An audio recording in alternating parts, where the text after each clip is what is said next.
Mob culture এটা কেমন?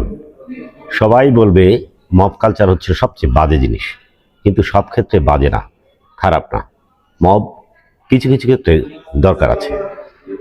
আপনারা লক্ষ্য করবেন গতকালকে মিরপুরে পুলিশের সঙ্গে স্থানীয়দের সঙ্গে যে ঝামেলাটা হলো, জাতীয় গৃহায়ণ কর্তৃপক্ষের জায়গা উচ্ছেদ করতে গেল সরকার, অথচ যারা বিভিন্ন জায়গা থেকে যে সরকারি জায়গা দখল করে বসে আছে, মাদক আস্তানা গড়েছে, বিভিন্ন বস্তি গড়েছে, তাদেরকে উচ্ছেদ করতে গেল, কিন্তু এই বস্তিবাসী একত্রিত হয়ে ম্যাজিস্ট্রেটের উপরে, পুলিশের উপর হামলা চালানো।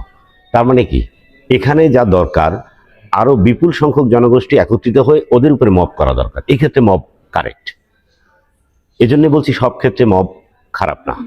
আরেকটা বিষয়, মাদক ব্যবসায়ী বা শীর্ষ সন্ত্রাসী আমার বাসার আশেপাশে ঘুরছে, তাদের বিরুদ্ধে যদি আমি পুলিশে কমপ্লেন করি, আগামীকালের সূর্যোদয় দেখবো কিনা তা নিয়ে সন্দেহ আছে। কারণ ওই পুলিশ তাকে বলে দেওয়া মানে হচ্ছে তার সঙ্গে একটি যোগসাজশ রয়েছে। এই ক্ষেত্রে এইসব মাদক ব্যবসায়ী বা অপরাধীদের ক্ষেত্রে স্থানীয়রা একত্রিত হয়ে যদি মব করে তাকে ধরিয়ে দেয়, তাহলে এই মবটাও জায়েজ, এই মবটাও ঠিক আছে। এই ক্ষেত্রে মব দরকার আছে।